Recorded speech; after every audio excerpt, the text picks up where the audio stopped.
네, 각이 살아있는 정치평론 시사정각 시작하겠습니다. 오늘도 각이서는 두 분을 모셨습니다. 홍석준 전 국민의힘 의원 그리고 김형주 세명대 특임교수 두 분 나오셨습니다. 어서 오세요. 안녕하십니까. 네, 윤석열 대통령 탄핵 심판 선고일이 오늘은 나올지 정치권에서 촉각을 곤두세우고 있는데요. 관련 영상부터 보시죠.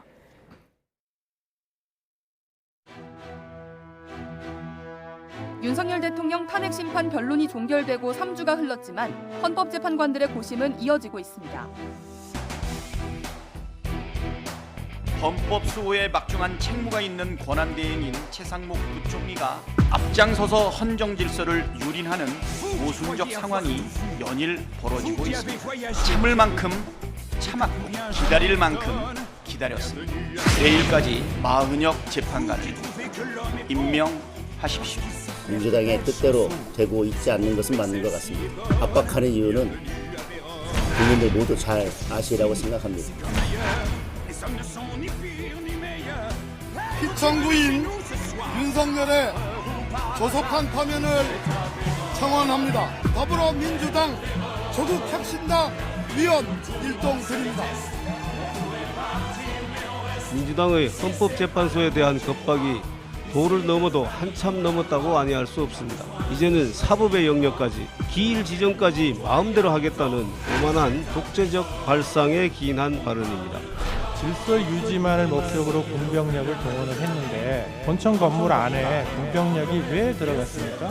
계엄 선포 후 계엄 해제 결의를 위해 국회에 모인 국회의원들을 끌어내라고 지시한 적이 있으십니까? 기다릴 만큼 기다렸습니다. 독재적 발상에 기인한 발언입니다.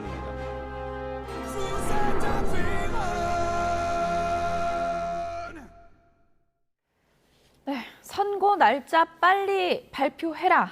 야권의 압박이 커지고 있는 그런 상황입니다.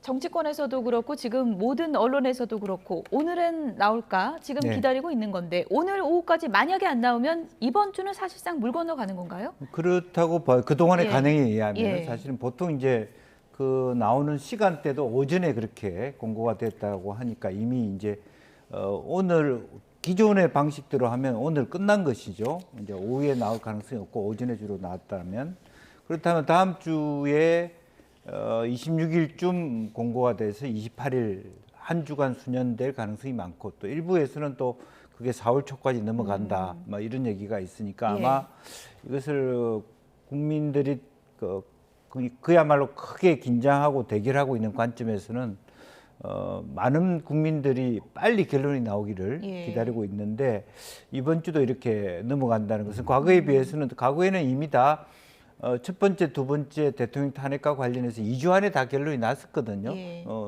그런 측면에서 보면 상당히 20일이 넘어간다라고 하는 것은 길게 가고 있다 그렇게 봐야 될 것 같습니다. 예, 어쨌든 지금 헌재에서 언제 발표하겠다 날짜가 안 나오고 있는 상황, 기다림이 길어지고 있는 상황, 이걸 국민의힘 내부에서는 어떻게 바라보고 있을까요? 네, 아무래도 이제 현재 내부에서 여러 가지 어떤 쟁점별로 해서 논의가 길어지고 있다 이렇게 뭐 해석할 수밖에 없을 것 같습니다.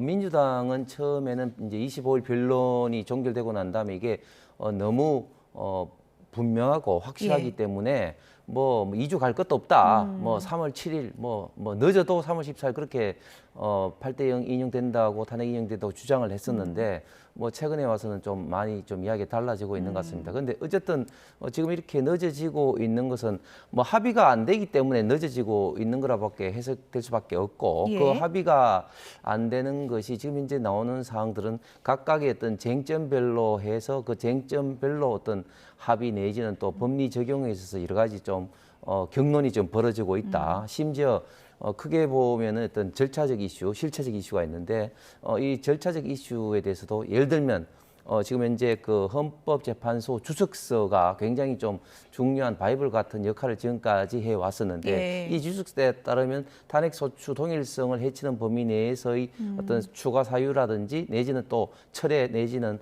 취소를 뺄 때는 새롭게 또 그 국회에 했던 그 결의가 필요한데 예를 들면 지금 현재 거의 한 80% 이상 차지하는 헌법상의 내란을 지금 현재 그 탄핵소추 사실에서 뺀 상황에서 예. 뭐 이런 것부터 과연 이제 하는 게 맞느냐 하는 어떤 치하부터 해서 또 어떤 홍장원이라든지 곽종근이라든지 핵심 정언의 어떤 오염, 조작 이런 어떤 가능성 때문에 어떤 기각까지 각각의 어떤 분야별로 굉장히 좀 쟁점별로 좀 경론이 좀 벌어지고 있지 않나 좀 추측이 됩니다.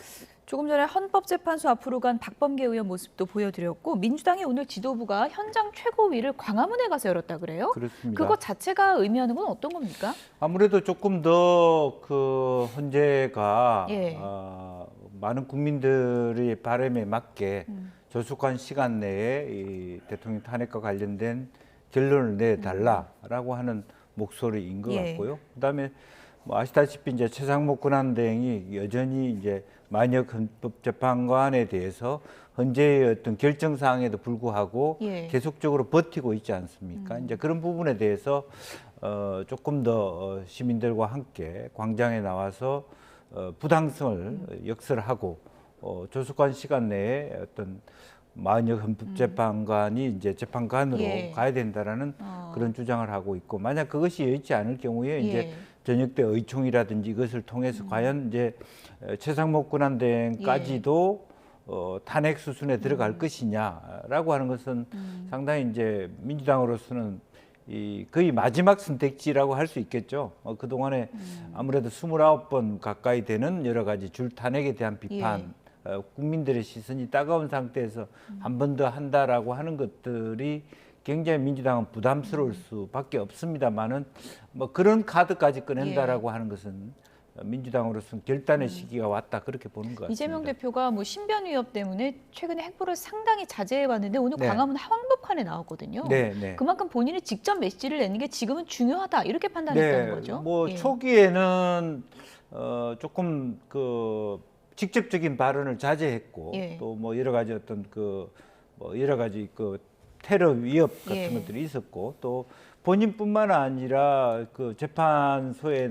재판 받으러 나가는 이제 부인 입장에서도 굉장히 경호가 같이 붙는 굉장히 여러 가지 살벌한 상황 속에서도 지금 직접 현장에 나오셔서 최고위를 같이 열어가는 그런 모습을 보여줌으로써 좀 결연한 모습들을 더 예. 보태겠다 그런 생각인 것 같습니다. 네, 광화문으로 간 이재명 대표 오늘 몸 조심해라 이런 얘기까지 했습니다. 어떤 얘기인지 들어보시죠. 최상목 대통령 직무대행은 지금 이 순간부터 국민 누구나 직무유기 현행범으로 체포할 수 있기 때문에 몸조심하기 바랍니다. 최소한 전 국민이 하면 헌법은 지켜야 될 것 아닙니까? 법률을 어기는 것은 뭐 가끔씩은 권력을 남용해서 용인된다고 할지라도 헌법을 아예 대놓고 전 국민이 보는 앞에서 보란 듯이 어기는 행위를 계속 용납해야 됩니까? 특히 최상목 부총리는 이승만, 윤석열에 이어 역대 세 번째로 많은 거부권을 행사하는 진기록을 세우며 윤석열 아바테라는 사실을 입증했습니다. 축하드려야 될까요? 헌재가 마은혁 재판관을 임명하라고 결정한 지 벌써 3주가 꽉 찼습니다. 유체이탈 화법을 쓰며 국민에게 헌재 결과를 따르라기 하기 전에 최상목 부총리부터 헌재 결정을 존중하고 수용하는 솔선수범을 보이십시오. 헌재 결정에 따라 오늘 안에 마은혁 재판관을 임명하십시오. 네, 민주당 최고의 핵심 키워드 중 하나는 마은혁입니다. 지금 데드라인 나왔거든요. 오늘까지 해라 이런 지금 주문인데요. 어떻게 보셨습니까? 근데 그 박찬대 원내대표가 이야기를 하면서도 뭐 좀 어떻게 보면 좀 뭐 그 아주 강하게 이야기하는 것이 아니라 거의 애원하듯이 좀 이야기를 좀 하고 있는 단호한 건 아닙니까? 예, 목소리가 좀 들리는 것 같습니다. 예. 그만큼 예전 같으면 이진숙 방통위원장 취임한 지 이틀 만에 탄핵을 한다든지 또 박성재 법무장관 째려봤다는 이유로 탄핵을 한다든지 예. 정말 그렇게 정말 무자비한 탄핵의 칼을 휘둘렀는데 예. 지금에 와서 또 최상목 군한대행까지 탄핵의 칼을 휘두르기에는 굉장히 좀 국민들의 어떤 비판, 후폭풍이 큰 것이죠. 지금 29번 했지 않습니까? 뭐 최상목 또 심우정 검찰총장까지 하면은 31개, 베스킨 라빈스의 31 같이 됐는데 이런 어떤 것들이 결국은 국민들의 어떤 반발을 일으키기 때문에 이렇게 하지도 못하고 저렇게 하지도 못하는 것 같은데 근데 지금 이재명 대표 이야기를 들어보면 저는 공당의 압도적인 공당 일당 대표로서 저런 식으로 국민들을 선전선동하는 게 맞는가? 최상목 근한 대행이 현행범, 직무유기 현행범 국민 누구나 체포할 수 있다. 이런 어떤 발언을 저렇게 그 현장 최고위원회에서 저렇게 하는 것은 정말 전형적인 국민들을 지금 선전선동하는 것인데 그만큼 저는 민주당이 현재 탄핵 심판 과정이 예상보다 지금 녹록지 않다. 그렇게 지금 현재 판단하고 있는 것 같습니다. 왜냐하면 3월 초까지만 하더라도 아주 여유롭게 외신 기자를 만난다든지 뭐 간담회를 한다든지 하면서 마치 이제 대통령이 된 것처럼 이렇게 보였는데 그 이후부터는 저런 식으로 뭐 호떡집에 불난다치 이렇게 뭐 강하게 뭐 현장에 나가고 선전선동하는 것이 지금 현재 헌법재판소의 내부 분위기를 반영하는 것이 아닌가 생각합니다. 어쨌든 몸 조심해라 이런 말은 사실 뭐 정치권에서 격앙된 표현 중에서도 잘 안 나오는 표현인데 그만큼 우리가 참고 참았다 뭐 이런 게 내포돼 있는 겁니까? 어떻게 봐야 그렇습니다. 됩니까? 이제 참을 만큼 참았다. 그리고 뭐 민주당 입장에서 국민들이 그런 줄탄핵에 대한 비판, 따가운 눈총을 준다는 걸 모를 리가 없잖아요. 그럼에도 불구하고 그런 부분에도 불구하고 최상목 권한대행에 대한 탄핵 카드를 꺼낼 수 있다라는 뭐 최후 통첩 같은 그런 느낌들을 강하게 주는데 사실 지금 현재 우리가 상으로 보면 좀 민주당도 딱한 처지라고 할 수 있는 게 결국에는 자칫 잘못하면 대통령 탄핵 결정보다는 한덕수 총리가 더 빨리 돌아올 수도 있는 부분이거든요.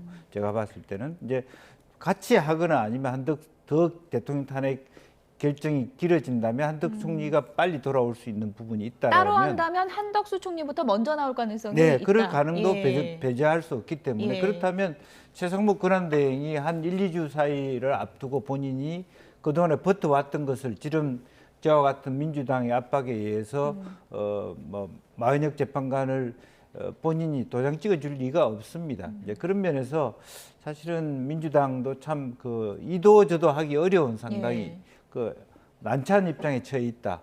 그래서 결과적으로 워딩 말씀은 저렇게 세게 하면서도 실제적으로 그야말로 어떤 탄핵을 하기는 어렵다. 만약 탄핵을 하게 되면 결과적으로 이주호 교육부 총리한테 넘어가게 되는데 지금 현재 우리가 안 그래도 뭐 민간 국간이 뭐 여러 가지 통상적 의제 또 안보적 의제들이 굉장히 줄줄이 있는데 그래도 한덕수 총리나 소위 최 권한대행 같은 경우는 그래도 기재부 출신으로서의 어떤 현안에 대한 것이 훨씬 더 폭넓게 볼 수 있는 시각이 있는데 이주호 교육부 총리는 훨씬 더 이념적으로 더 경도돼 있고 교육이라는 영역에 국한돼 있기 때문에 저희가 사실 저 그래픽 다시 꺼내들지 몰랐는데 지금 또 필요하더라고요. 그래서 저 순번이 저렇게 되는 거죠. 그렇게 됩니다.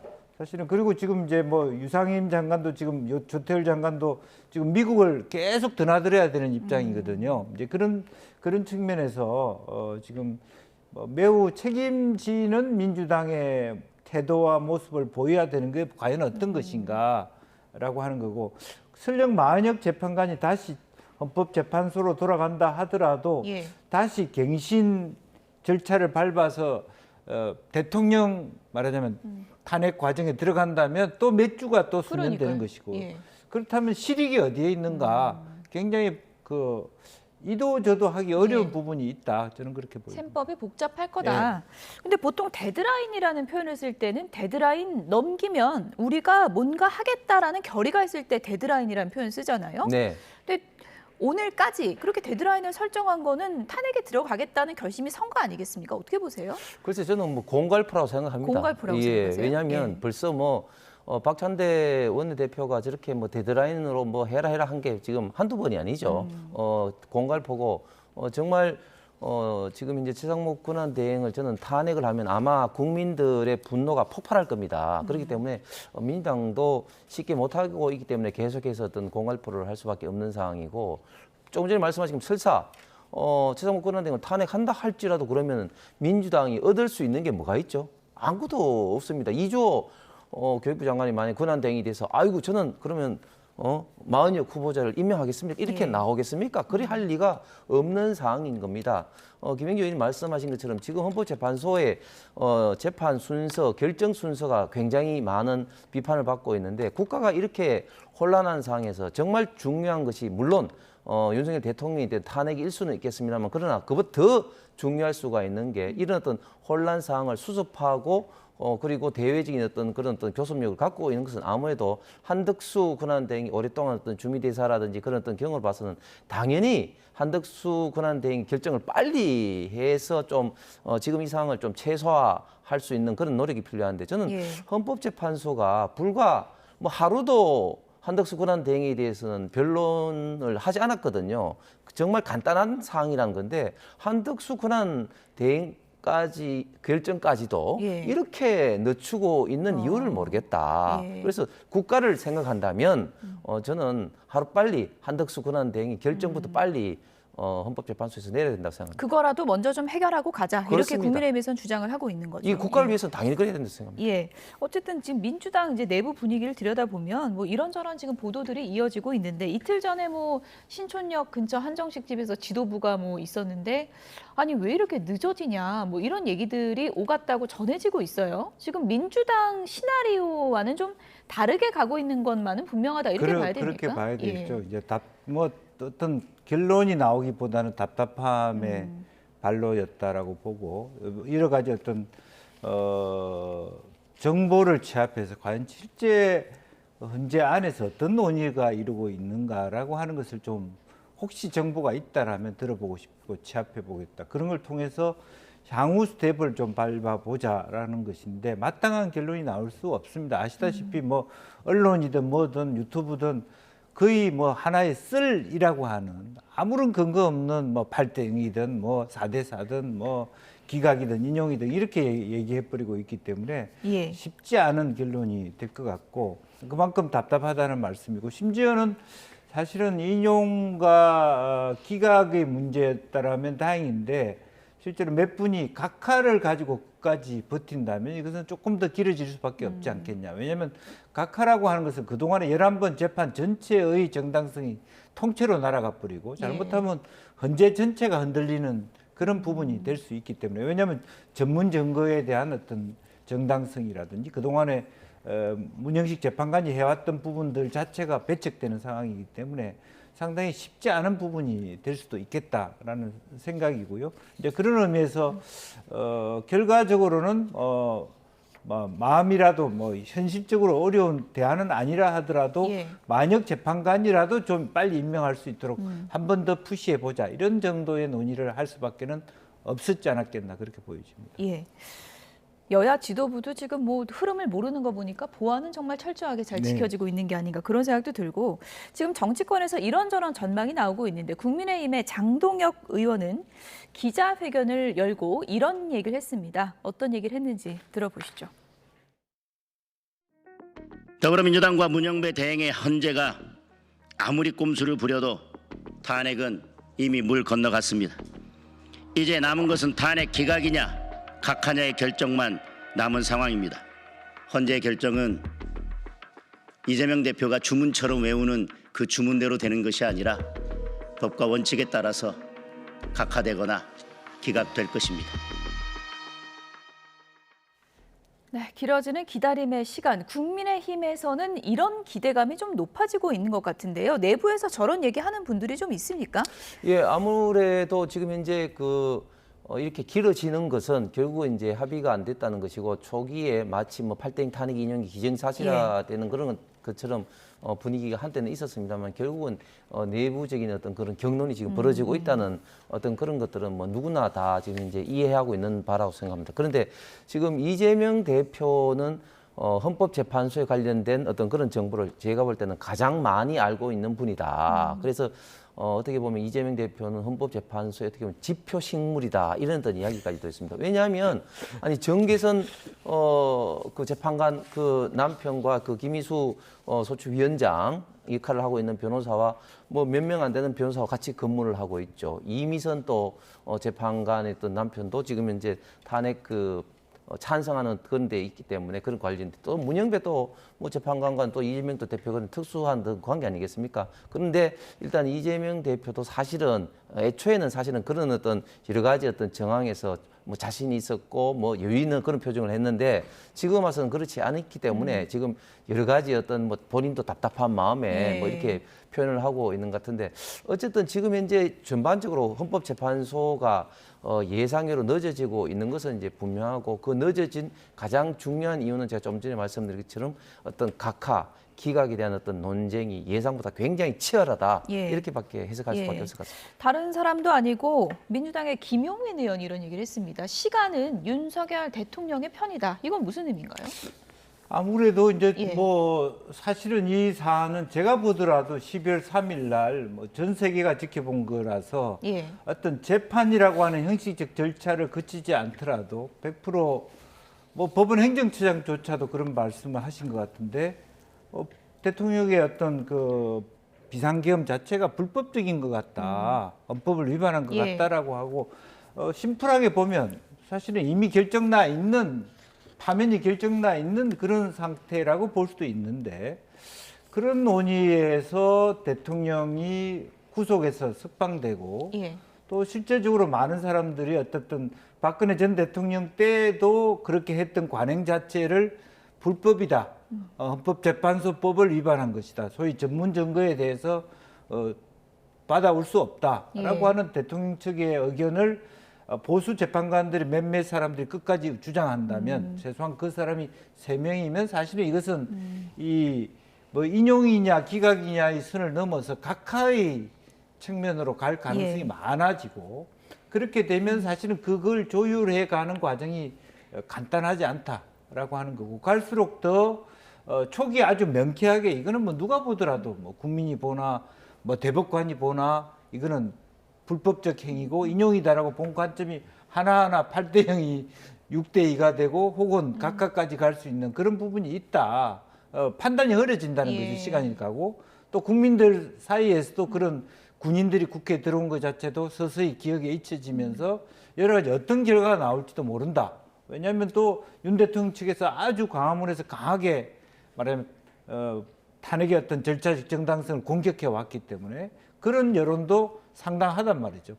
박빙이라는 측면에서 여론의 눈치를 헌재가 보게 될 경우에 어떤 결과가 나올지 모른다라고 하는 얘기를 하고 있는 거 아닌가 보여집니다. 지금 뭐 시계를 보니까 12시 27분인데 일단 오늘 오전 중에는 선고기일이 이제 발표가 안 됐고 오늘 오후에 이제 6시까지는 이제 기다려볼 수 있는 거죠. 저녁 6시까지 발표가 될지는 좀 봐야 될 것 같습니다. 어쨌든 여러모로 민주당이 녹록지가 않은 상황인데 이런 와중에 이낙연 전 총리가 이재명 대표를 향해서 이런 얘기를 했습니다. 들어보시죠.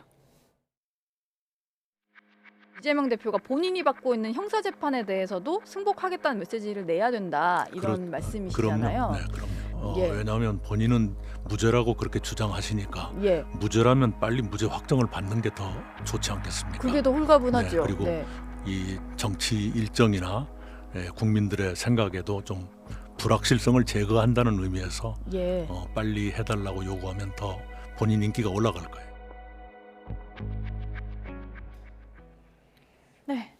뭐 헌재 선고도 빨리 하라고 하는데 이제 이재명 대표가 무죄라고 생각을 하면 본인의 선고도 빨리 나오라고 해야 되는 거 아니냐. 이낙연 전 총리가 이렇게 좀 주장을 하네요. 이낙연 총리의 입장이 어떻게 보면 지극히 좀 뭐 당연한 말씀이죠. 본인의 있던 재판은 계속해서 좀 딜레이를 시키고 심지어 지금 현재 대장동 재판에 대해서 21일 출석을 이제 정인으로서 해야 되는데 나 바쁘다 아무것도 모른다 뭐 이런 어떤 핑계로 대고 재판에 출석하지 않겠다고 지금 이야기를 하고 있지 않습니까? 이런 등등의 어떤 걸 보면 너무 좀 내로남불이다. 지금 지금 대통령 관련된 탄핵은 정말 빨리 하라고 계속해서 주장을 하면서 본인의 어떤 재판은 한없이 뭐 딜레이를 한 이런 거라든지. 그런데 이재명 대표의 그런 이런 태도는 뭐 어제 오늘이 아닌 게, 예를 들면은 지금 줄탄핵을 시키고 난 다음에 후폭풍으로 지금 줄기각으로 된 것에 대해서 사실은 아무런 어떤 사과라든지 또 거기에 대한 어떤 책임의 어떤 표명도 없습니다. 잘 아신 것처럼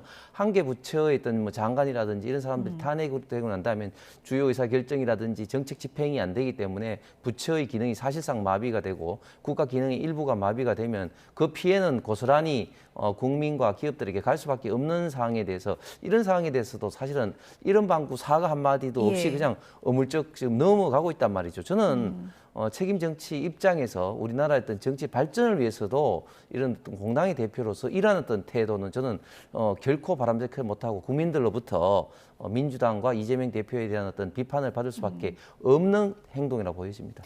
탄핵 사태 이후에 비명계에서 이제 목소리가 산발적으로 나오곤 있는데 뭔가 좀 세력화는 너무 부족한 거 아니냐, 이런 또 지적도 있는 것 같습니다. 뭐 실질적으로 세력화는 거의 불가능할 거라고 보여집니다. 다만 그 전제는 지금 이제 이낙연 총리가 저렇게 나와 계십니다만은 이재명 대표의 다음 주에 나오는 2심 재판의 결과가 1심과 거의 유사하게 나온다면, 그래서 비선거권을 잃을 정도가 나온다면, 그럼에도 불구하고 이재명 대표는 대선에 나오려고 할 겁니다. 뭐 무죄 추정의 원칙에 따라서 나오려고 하지만 실제로 그러면 호남과 뭐 소위 말하는 이낙연 대표 혹은 김대중 대통령을 지지하는 세력들이 이낙연 총리가 얘기했듯이 이재명 대표 안 된다라는 입장에서 다른 카드를 만지작거릴 수 있는 개연성은 있다. 그러니까 따라서 내부에 있는 후보들이 독자적으로 힘을 받아갈 수는 없습니다. 그렇지 않고 이재명 대표 스스로가 2심 결과가 굉장히 안 좋고 거기에 대해서 호남을 비롯해서 기층의 어떤 우리 당의 어떤 여론들이 이재명 대표에 대해서 굉장히 캐치업 마크를 달게 됐을 경우에 제일 안 좋은 결과가 이재명 대표가 나왔음에도 불구하고 윤 대통령이 뭐 나온다는 것은 윤 대통령이 탄핵된다는 것을 전제할 수밖에 없지 않습니까? 그런 상황에서 절대적으로 국민들의 50~60%가 정권을 교체하겠다는 상황에서 민주당이 지는 거예요. 그러면 민주 진영 전제가 다 폭망하는 그런 상황이거든요. 그래서 그런 면에 대해서 민주당 당원들도 깊이 있게 생각할 수 있는 대목이 분명히 있는 것이죠. 이제 그때 가서는 지금 누가 된다 안 된다, 뭐 김경수가 된다, 김부겸이 된다 이런 차원이 아니라 이재명 대표 다음에 가능성이 있는 카드를 전체적으로 한 사람으로 낙점 찍을 가능성은 존재한다. 저는 그렇게 봅니다. 예를 들어 지금 이제 상황이 만약에 이제 탄핵에 인용됐을 가능성을 이제 전제를 해보면 조기 대선이 열리고 그러면 시간이 60일이 주어지잖아요.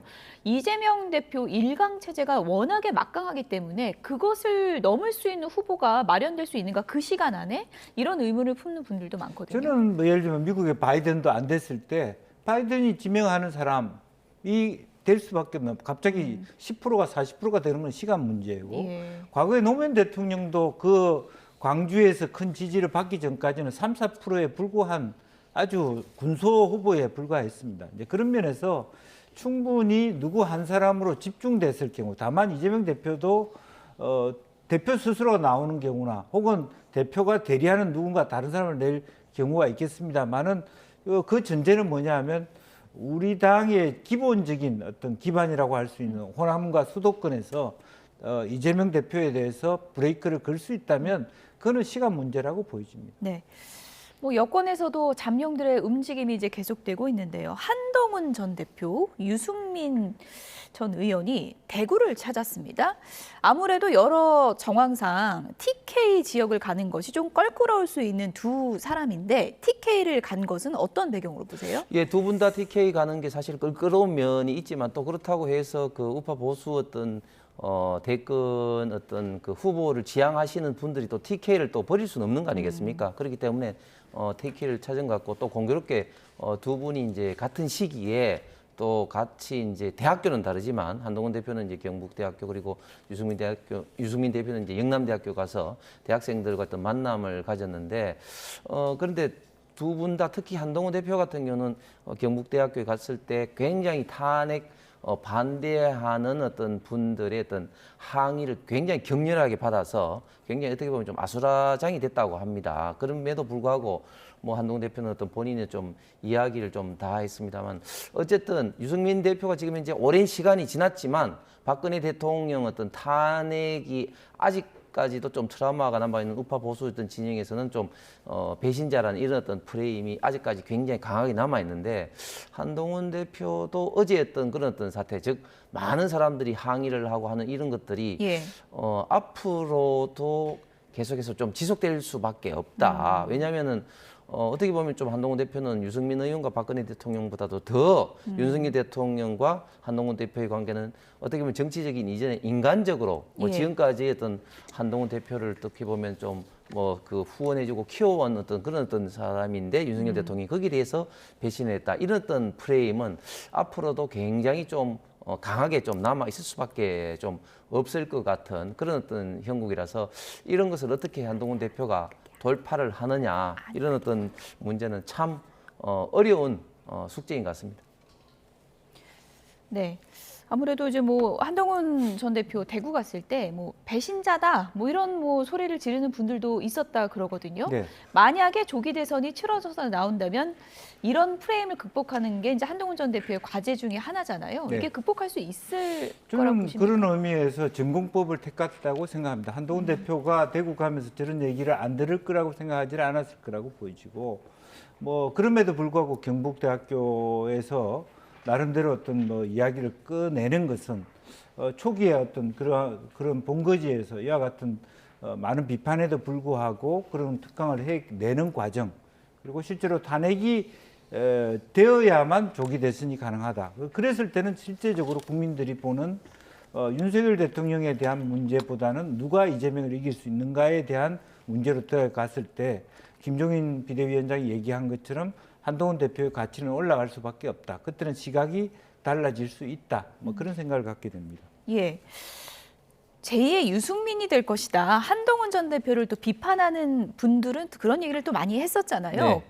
어떻게 보세요? 제2의 유승민까지 갈 거라고 보세요? 아니면 어느 정도 그래도 당원들의 마음에서는 유승민 전 의원과 다를 거라고 보세요? 제가 좀 전에 말씀드린 것처럼 이미 제2의 유승민이 지금 대구도 지금 넘치고 있습니다. 지금 한동훈 대표는. 예를 들어서 대구 이제 경북의 가장 큰 신문사인 매일신문 같은 경우도 벌써 이제 작년에 한동훈 대표가 거울을 바라보는데 거울 속에 이제 유승민 대표가 있는 그런 만평이 좀 실리기도 했습니다. 지금 한동훈 대표가 사실은 대구 경북에서 어느 정도로 지금 반발을 불러일으키냐면은 처음에는 한동훈 대표에 대해서 굉장히 많이 이제 그 곽광을 열렬하게 대구의 분들이 했죠. 예를 들면 한동훈 대표가 정치 입문을 결심하게 된 것도 결국은 대구에 방문해서 동대구를 갔는데 그때 팬사인을 3시간 동안이나 하면서 그게 어떻게 보면 좀 전국적으로 좀 이슈도 되고 뉴스가 되면서 이제 정치 입문하는 그런 계기도 대구에서 만들어 줬습니다만 그러나 그 이후의 행보, 즉 대통령과 어떤 각을 세우면서 특히 이제 총선을 참패하고 또 당대표로 복귀해서도 계속해서 대통령과 차별하는 어떤 그런 명분으로 결국 탄핵이 또 이루어지고 이런 어떤 과정에서 굉장히 우파 보수 진영의 분들로부터 있던 분노를 많이 불러일으킨 이런 점들은 이미 제가 볼 때는 유승민 대표급을 지금 넘어선 정도로 지금 굉장히 좀 어려운 어떤 상황이라고 보여집니다. 어쨌든 뭐 당원분들 내에서도 시각은 상당히 좀 엇갈릴 것 같은데 만약에 이제 조기 대선이 치러져서 경선이 있다면 유승민 전 의원과 한동훈 전 대표 뭐 이런 비판 논란이 계속될 것 같습니다. 한동훈 전 대표와 유승민 전 의원 얘기를 잠깐 들어보겠습니다. 이세돌 사범이 이런 얘기를 한 적이 있어요. 자신이 없다. 질 자신이 없다. 지금 현재에서 연조선의 문제라도 이런 건 좀 나중 문제 같아요. 중요한 부분은 이재명 대표가 한계를 보이고 있다는 거. 네. 그게 오랫동안 저희 정치를 뭐 가시밭길에서 돌밭길에서 어렵게 한 건 사실이죠. 네. 결국 화두는 이재명을 이길 사람이 누구냐. 저는 그걸로 모인다고 봅니다. 그러면 제가 만약 그분들 눈에 유승민을 내놓으면 이기겠는데 만약 그런 믿음이 생기면 그러면 저는 그런 거는 잘못된 프레임은 저는 사라질 거라고 생각합니다. 네, 한동훈 전 대표가 본인의 이제 경쟁력을 드러내는 그런 말들을 많이 하는데 이번에 좀 의미심장한 얘기를 했습니다. 이재명 대표에 대해서 나는 질 자신이 없다. 이거 어떻게 해석해야 됩니까? 사실은 이제 이재명 대표가 압도적 1위를 하고 있습니다만은 사실은 한계가 있다는 뜻이겠죠. 블락 안에 갇혀 있다라고 하는 부분이고 지금 예를 들면 9%의 지지를 받는다 하더라도 누군가 51%만 되면 이길 수 있는 거 아니겠습니까? 이제 그런 얘기를 갖고 있고요. 그래서 실제적으로 보면 이제 김종인 비대위원장 말씀하시다시피 실제적으로 조기 대선의 전제는 탄핵이잖아요. 그럼 탄핵이라고 하는 것은 윤 대통령 측에 대한 일정한 내상이 입어진다는 측면이고요. 이제 그런 면에서 김문수 장관의 입지가 좁혀진다. 물론 대통령이 계속 그 탄핵 과정에서 상태에서도 말해 관저 정치는 가능할 수, 뭐 관저에서 나올지는 모르겠습니다만은 정치는 할 수 있지만 그럼에도 불구하고 실제로 그러면 윤 대통령의 탄핵 또 계엄 문제와 자유로운 사람이 누구냐? 또 명태균과 자유로운 사람이 누구냐라고 했을 때 한동훈 대표가 뜰 수 있는 가능성이 있고 그것은 충분히 여러 가지 어떤 사법 리스크를 안고 있는 이재명 대표보다는 훨씬 더 포용성, 중도 확장성이 크다. 그렇게 얘기를 할 수 있을 것 같습니다. 끝으로 조기 대선을 전제로요. 간략하게 지금 뭐 여론조사 추이를 보면 어쨌든 양자대결 조사에서 이재명 대표와 큰 격차가 이제 나오고 있잖아요. 이게 조기 대선 만약에 본격화된다면 그 격차 좀 좁힐 수 있다고 보십니까? 예, 당연히 제가 볼 때는 지금 어떤 여론조사는 큰 의미가 없는 게 지금 이재명 대표 관련해서는 정말 핵폭탄이 지금 굉장히 많이 있습니다. 사법 리스크 관련된 핵폭탄도 있고 그리고 또 어떤 도덕성 문제 관련된 핵폭탄도 이재명 대표가 안고 있기 때문에 만약에 조기 대선이 벌어지고 특히 국민의힘 내에서 이제 경선이 이루어지면서 자연스럽게 그런 과정에서 컨벤션 효과가 이제 당연히 이제 생길 것이기 때문에 그렇게 되면 누가 나오더라도 저는 이재명 대표는 사실은 지금 현재 그런 어떤 여론조사보다는 훨씬 좀 뛰어넘을 가능성이 있다. 그렇기 때문에 한동훈 대표도 이재명 대표에게는 질 자신이 없다. 뭐 그런 어떤 이야기를 했지만 결국은 경선에서 이제 어떻게 누가 넘느냐 이런 어떤 문제가 한동훈 대표에게는 가장 큰 숙제가 아닌가 생각합니다. 일단은 헌재 시간이 언제가 될지 이 부분이 가장 큰 관심사인데요. 오늘 오후까지 좀 지켜봐야 될 것 같습니다. 홍석준 전 국민의힘 의원, 김영주 세명대 특임교수 두 분이었습니다. 고맙습니다.